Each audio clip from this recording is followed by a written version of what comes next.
এনেকুৱা এটা ঘটনা ঘটি গৈছে মানে ইয়াৰে 4-5জন লোকে মানে ব্যক্তি আহি পেলাই হৰকান্ত চাৰেঙীয়াৰ নেতৃত্বত আহি মোক মানে কাপোৰ কানি খুলি উলংঘ কৰিছে ৰাষ্ট্ৰীয় ঘাইপথত।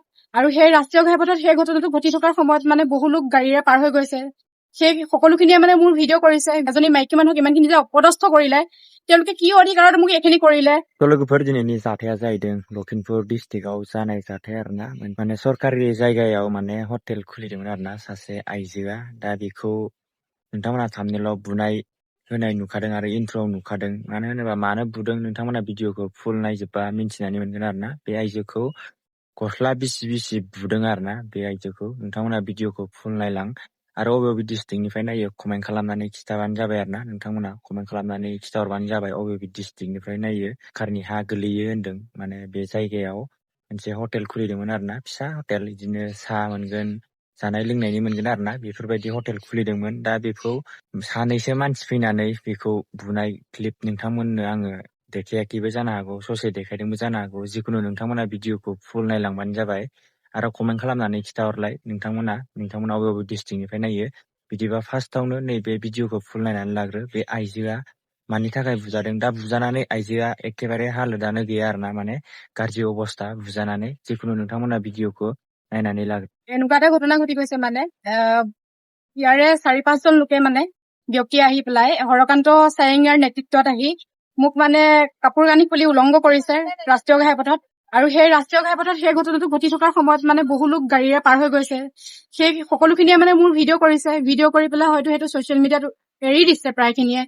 গতিকে মই এই কথাখিনি যে মোক ইমান অপদস্থ কৰিলে, কাপোৰ কানি খুলি উলংঘ কৰি পেলাই এজনী মাইকী মানুহক ইমানখিনি যে অপদস্থ কৰিলে, তেওঁলোকে কি অধিকাৰত মোক এইখিনি কৰিলে। আৰু যিখিনি ঘটনা ঘটি গ'ল মানে সেই কথাটোৱে মোক মানসিকভাৱে বহুত হতাশাত পেলাইছে। মানে মই মানসিকভাৱে একেবাৰে ভাগি পৰিছো। তাৰ কাৰণে মই আৰক্ষী প্ৰশাসনৰ সহায় লৈছো আৰু মই আশা কৰো তেওঁলোকে মোক আইনী প্ৰক্ৰিয়াৰে যিখিনি মানে উচিত মানে ন্যায় যাতে দিয়ে তাৰ কাৰণে মই তেওঁলোকৰ সহায় বিচাৰিছো। আৰু মই নামখিনি কবলৈ ওলাইছো। হৰকান্ত চাৰেঙীয়া, তেওঁৰ তত্বাৱধানত মানে সকলোখিনি ওলাই আহিছে। হৰকান্ত চাৰেঙীয়া, তাৰপিছত আছিলে তুলসী পায়েং আৰু পাপলু পায়েং আৰু টুটু কামান, তাৰপিছত আছিলে এগৰাকীৰ নাম জেৰিফা কামান। এই মানুহকেইজনক যাতে মোৰ মানে ইমানেই মই মানসিকভাৱে হাৰাশাস্তিত ভুগি আছো, আপোনালোকে মোক যাতে উচিত ন্যায় দিয়ে তাৰ বাবে মই আপোনালোকৰ ওচৰত ৰিকুৱেষ্ট কৰিছো। আৰু সেয়াই আজি মোৰ লগত হৈছে, কাইলৈ আৰু বেলেগৰ লগত হব।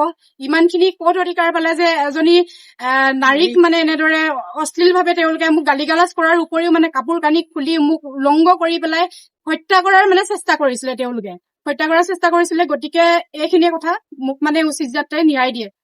আমাৰ লখিমপুৰ জিলাৰ চাউলধোৱা থানাৰ অন্তৰ্গত যি কণা নদী তিনিআলিত লক্ষ্যজিৎ বৰা বুলি এজন যুৱকে বিগত কিছুদিন ধৰি তেখেতে তাতে এখন দোকান দি আছিলে। দোকান মানে ফাষ্ট ফুড, ঠিক চাহৰ এনেকুৱা চাহ তাহ দিয়ে আৰু ঘুগুনি বনাই তেনেকুৱা ধৰণৰ দোকান দি আছিলে।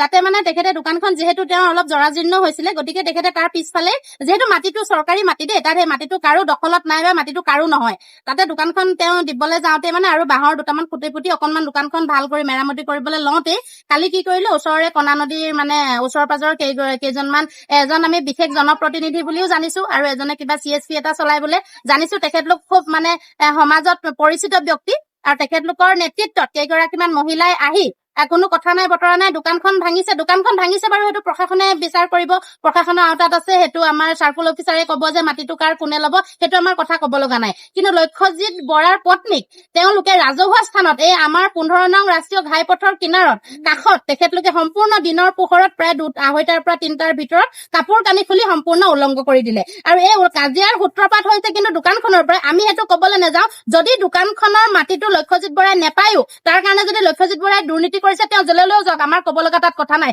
কিন্তু ৰাজহুৱা স্থানত এগৰাকী নাৰীক এনেকে সকলো ৰাইজৰ সন্মুখত কিয় উলংঘ কৰিব, আমি সেইটোতে লাগিছো। গতিকে আমি কব বিচাৰিছো যে নাৰী কি মানে কি বুলি ভাবিছে, নাৰী খেলৰ পুতলা বুলি ভাবিছে নেকি? কাৰোবাক মন গৈছে লৈ গৈছে, কৰবাত ধৰ্ষণ কৰি পেলাই দিছে, মাৰি দিছে। কাৰোবাক মন গৈছে লৈ গৈছে, মানে লিভিঙত আছে, কৰবাত ভাড়া ঘৰত নিছে, মাৰিছে, কাটি টুকুৰা টুকুৰ কৰিছে, বস্তাত ভৰাই নদীত পেলাই দিছে। এগৰাকী মহিলাক কালি আমাৰ স্থানীয় জেগাত তেখেতক মন গৈছে উলংঘ কৰি দিছে। এটা কথা আমি কব বিচাৰিছো এগৰাকী মহিলা হিচাপে, যে এগৰাকী মহিলাক উলংঘ কৰা মানে কিন্তু সমূহ নাৰী জাতিটোক উলংঘ কৰা। গতিকে আজি লক্ষ্যজিত বৰাৰ পত্নী উলংঘ হৈছে, কাইলৈ ৰাজহুৱা স্থানত বেলেগ এগৰাকী মহিলাক উলংঘ কৰিব। গতিকে আমি এইটো কথা ক'ব বিচাৰিছো, যিহেতু আইন তেওঁলোকে হাতত তুলি ল'ব নালাগে, এইটো মানৱ সেৱাৰ যিটো তেওঁলোকে আইন আছে সেই আইন উলংঘা কৰিছে। গতিকে যি কেইজন ব্যক্তিৰ নেতৃত্বত যি কেইগৰাকী মহিলাই মানে তেওঁলোকে আইন হাতত তুলি এগৰাকী মহিলাক ৰাজপথত উলংঘ কৰিছে, সেই কেইগৰাকী মহিলাক কিন্তু আমাৰ আইন প্ৰশাসনে দৃষ্টান্তমূলক শাস্তি দিয়ক, যাতে অকল বেটি বচাও বেটি পঢ়াও শ্লোগানতে আমি সীমাবদ্ধ নেৰাখি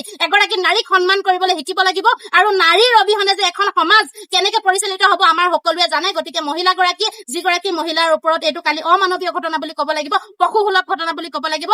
এজন মতা মানুহে কেতিয়াও এগৰাকী মহিলাক ৰাজহুৱা স্থানত, বিশেষকে বেলেগ এজন পুৰুষে, নিজৰ স্বামীও নোৱাৰে, আজিকালি এনেকুৱা আইন আছে, নিজৰ স্বামীয়েও ৰাজহুৱা স্থানত নিজৰ পত্নীক বা ভিতৰত হলেও শাৰীৰিকভাৱে টাচ কৰিব নোৱাৰে। তেনেস্থলত এজন পুৰুষে এগৰাকী বেলেগ মহিলাক কিয় মানসত মানে সেৱা প্ৰতিপন্ন কৰিবৰ বাবে সকলোৱে দেখাকে যিবিলাক গাড়ী 15 নং ৰাষ্ট্ৰীয় ঘাইপথত যিবিলাক গাড়ী গৈছে, সেই গাড়ী বিলাকে কি কৰিছে, ভিডিঅ' কৰি গৈছে এনেকে মোবাইলত। সেই ভিডিঅ'টো ভাইৰেল হৈছে, কোনোবাই নকৰিলেও কোনোবাই ভাইৰেল কৰিছে। যদি এই মহিলাগৰাকী কাইলৈ সেইটো কাৰণে আত্মহত্যাৰ দৰে পথ বাছি ল'ব লগা হয়, তেতিয়াহ'লে কিন্তু সম্পূৰ্ণৰূপে তেওঁলোক জগৰীয়া হ'ব। আৰু আত্মহত্যা নকৰিলেও মানুহগৰাকী মানসিকভাৱে যি হতাশাত ভুগিছে, তেওঁ এই হতাশাটো ভাল হ'ব, সুস্থিৰ হ'বৰ কাৰণে যথেষ্ট দিন লাগিব। গতিকে আমি চাউলধোৱা আৰক্ষী প্ৰশাসনৰ আৰক্ষী বিষয়া মহোদয় তথা আমাৰ লখিমপুৰ জিলা আয়ুক্ত মহোদয়কে ধৰি মানে আমাৰ আৰক্ষী যি অধীক্ষক মহোদয়, সকলোকে আমি অনুৰোধ জনাইছো যাতে এই মহিলাগৰাকীক উচিত ন্যায় দিয়ক। আৰু মাটিবাৰী কেছটো আমি থৈ দিলো, মাটিবাৰী কোনোবাই পায় কোনোবাই নাপাওক, আমাৰ সেইটো বিচাৰ্যৰ বিষয় নহয়, আমি সেইটোলৈ নাযাওঁ। কিন্তু মহিলাগৰাকীক উলংঘ কৰাৰ কাৰণে সেই মহিলাগৰাকীয়ে কিন্তু শাস্তি পাব লাগিব। আৰু যদি এই মহিলাগৰাকীক উলংঘ কৰা ব্যক্তিসকলে শাস্তি নাপায়, তেতিয়াহ'লে কিন্তু আমি যি কৰিব লাগে, আমি সকলো মহিলা প্ৰয়োজন হলে আমি ৰাজপথলৈ ওলাই আহিবলৈ আমি বাধ্য হ'ম।